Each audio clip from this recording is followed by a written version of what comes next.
Bienvenue sur ma chaîne YouTube. Sur cette chaîne, tu vas trouver des leçons sur le piano, sur le gospel et d'autres éléments sur la musique en général. J'ai décidé de faire cette vidéo parce que j'ai énormément de personnes qui me contactent en cette période. Je pense suite au confinement, parce qu'ils veulent soit des formations, soit des ressources pour progresser au piano, au gospel, etc. Donc j'ai décidé dans cette leçon de faire quelques exercices, de partager quelques exercices que je vais te montrer qui peuvent te permettre de travailler ton jeu au piano au quotidien. Donc je te montre ça tout de suite. Et n'oublie pas, si c'est la première fois que tu visites la chaîne, tu peux cliquer sur le bouton pour t'abonner et activer les notifications. De cette manière, tu recevras aussi les prochaines vidéos que je vais publier par la suite. Une autre précision aussi pour les nouveaux abonnés, j'ai beaucoup de questions aussi. J'ai plusieurs personnes qui m'ont posé la question sur Facebook ou sur YouTube en me disant oui, comment est-ce que je suis débutant, où est-ce que je peux me retrouver. Donc, je le rappelle dans cette vidéo, pour tous ceux qui sont débutants, qui viennent de découvrir la chaîne, vous avez des playlists. Il faut juste aller dans l'onglet playlist. Et une des playlists que je conseille de regarder en premier, c'est la playlist sur les fondements de la théorie musicale. Parce que les fondements, c'est un peu comme l'alphabet. Après la vidéo sur les fondements de la théorie musicale, tu peux aller regarder celle sur les progressions d'accords. Donc c'est une vidéo qui va te donner une bonne base pour les progressions d'accords les plus couramment utilisées. Et de cette manière, toi, tu pourras jouer aussi d'autres chants, même si tu débutes au piano. Donc ce sont les deux playlists que je te conseille. Par la suite, tu as d'autres playlists sur les techniques de jeu au piano, sur le piano gospel, etc. Donc pour le reste, c'est vraiment au choix. Mais si tu débutes, commence par les fondements de la théorie musicale et ensuite passe sur les progressions d'accords. Alors les exercices qu'on va voir aujourd'hui, ce sont des exercices qui travaillent surtout la synchronisation et la désynchronisation. Donc c'est ma routine un peu quotidienne. Dans les matins, quand je me lève et que je veux commencer à faire du piano, je commence souvent par ces exercices-là. Donc le premier exercice, on va faire l'exercice en gamme de Do majeur. Donc voici la gamme de Do majeur. Do, Ré, Mi, Fa, Sol, La, Si, Do. Donc, si tu n'as pas vu la leçon sur les gammes, tu peux aller regarder cette leçon pour plus de détails. Sinon, voici comment la gamme de Do se compose avec simplement ces notes.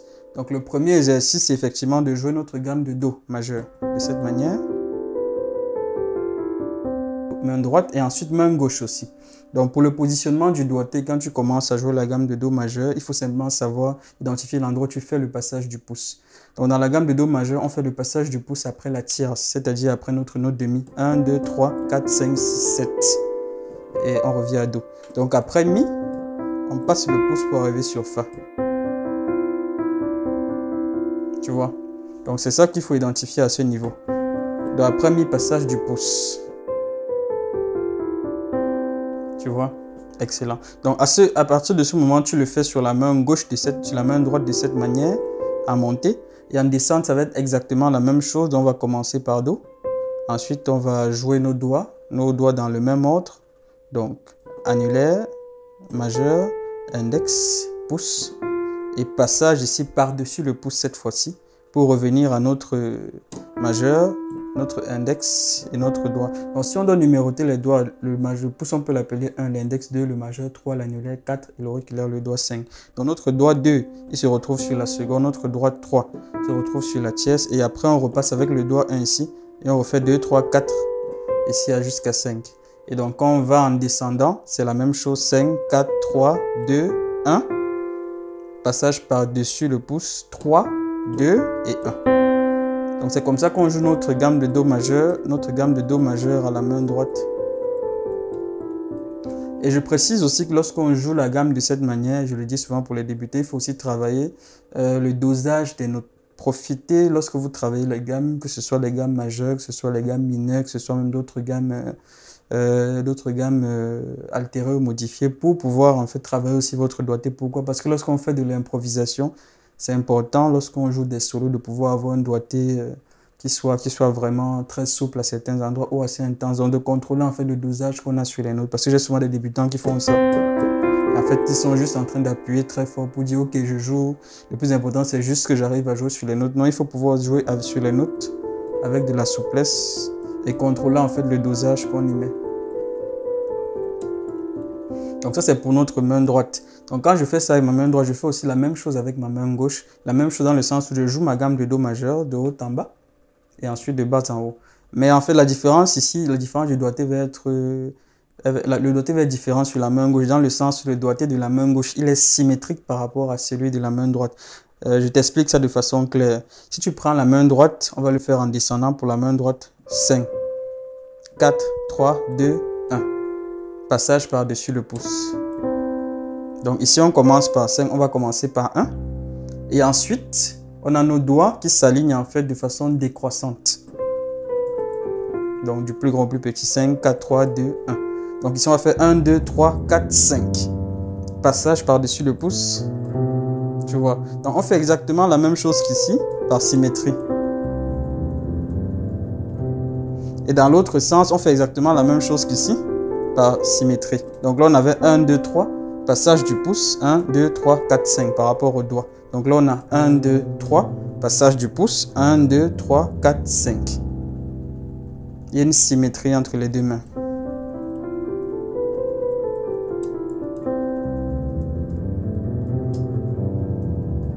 Ok, donc à partir du moment où j'ai déjà fait ceci, je peux me dire, ok, là je suis en train de bien m'échauffer, ça montre que j'arrive à faire mes notes comme il faut. Et donc pour la vitesse, le plus important, c'est pas forcément de le faire à la vitesse à laquelle je fais. Donc déjà, tu peux me dire en commentaire si là ça va déjà trop vite pour les débuts, ou alors toi tu prends la vitesse qui va bien. Le plus important, c'est de le faire progressivement. Donc prends une vitesse où toi tu es à l'aise, c'est pas un exercice de rapidité, c'est un exercice de routine. C'est quelque chose qu'on fait chaque jour, histoire en fait de se mettre un peu dans le bain avant de commencer à jouer. Donc c'est ça, il faut que tu aies une vitesse avec laquelle tu te sens à l'aise. Ça ne sert à rien que cet exercice te frustre. Ce n'est pas le but. Donc s'il faut aller comme ça, tu y vas, il n'y a pas de souci après. Tu peux le faire déjà à cette vitesse ou encore plus lentement.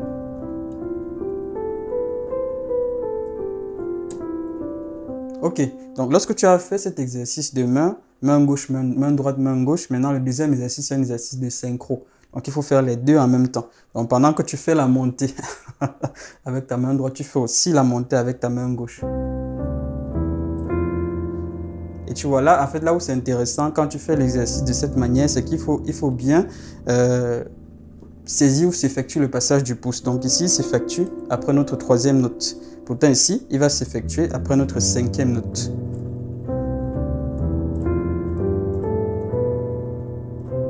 Tu vois? Donc on fait 1, 2, 3, 4, 5. Et ici, passage du pouce. Non, qu'est-ce que je dis?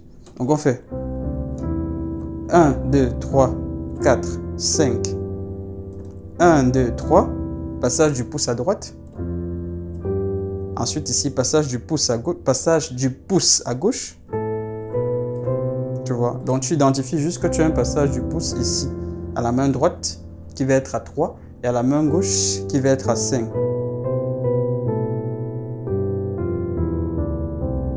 Tu vois? Et de cette manière, toi, tu reprends l'exercice en montée-descente.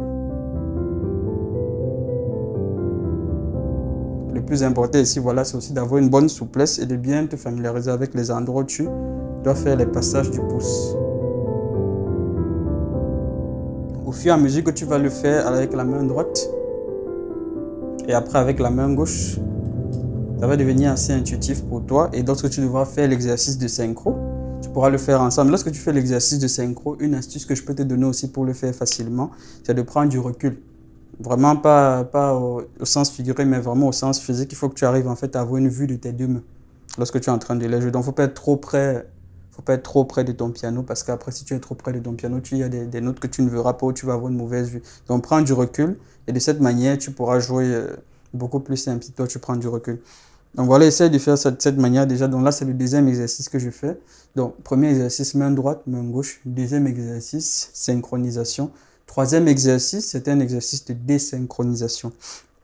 Alors, c'est là où ça peut être assez, assez technique parce que l'exercice de désynchronisation se rapproche d'un exercice qu'on appelle l'exercice d'indépendance des mains. Exercice d'indépendance des mains, c'est en fait que lorsque ta main va jouer quelque chose, ta main droite va jouer quelque chose, ta main gauche va jouer le contraire et inversement. En fait, on désolidarise les mains. Parce que là, en synchro, les mains, nos deux mains en fait vont appuyer sur des notes presque à des mêmes moments en fait, même si c'est des notes qui sont différentes. Donc quelque part, en termes de rythme, on est en fait toujours aligné avec la main gauche et la main droite. Par contre, lorsqu'on fait un exercice de désynchro, pendant que notre main droite va jouer certaines notes, notre main gauche ne va pas jouer les mêmes notes au même rythme. Par exemple, ça.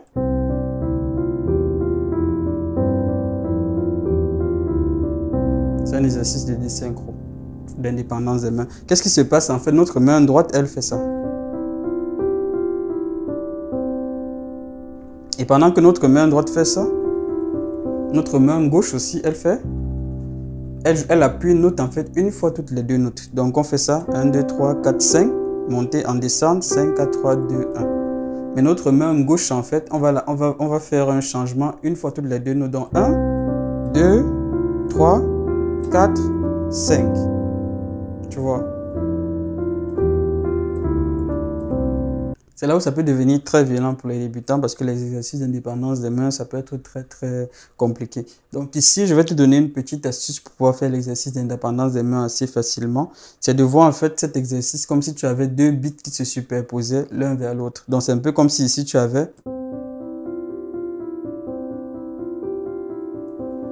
Donc c'est comme si en fait, c'est un peu comme si tu avais un premier instrument ici. Et un autre qui faisait... Tu vois? C'est un peu ça. Donc là, je ne le fais pas exactement au même rythme où je l'ai fait. Mais en fait, il faut voir ça comme quelque chose qui vient se superposer par-dessus ton premier rythme.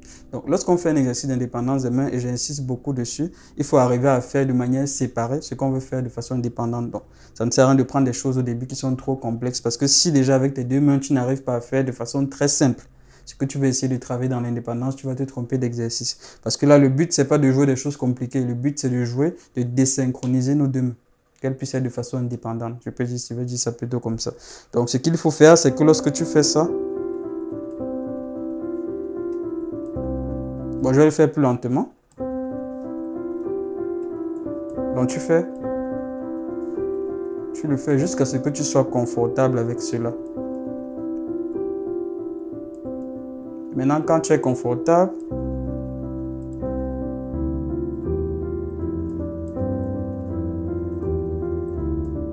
tu vois, de cette manière, l'exercice il est beaucoup plus simple. Et après, quand tu l'as fait, tu commences les deux en même temps.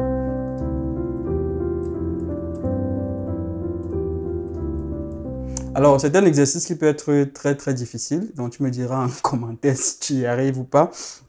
Je crois que c'est l'exercice le plus simple qu'on peut donner au niveau d'indépendance des mains. Donc, quand tu as fait ça pour ta main droite et ta main gauche versus main gauche, tu fais le même exercice, mais cette fois-ci à l'opposé. Donc, c'est ta main gauche cette fois-ci qui fait ça. Et ta main gauche cette fois-ci qui va jouer un rythme une fois sur deux.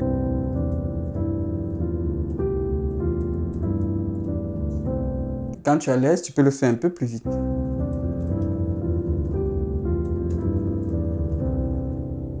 Ok, j'espère que cette leçon t'a plu. Dis-moi en commentaire si cette routine est intéressante.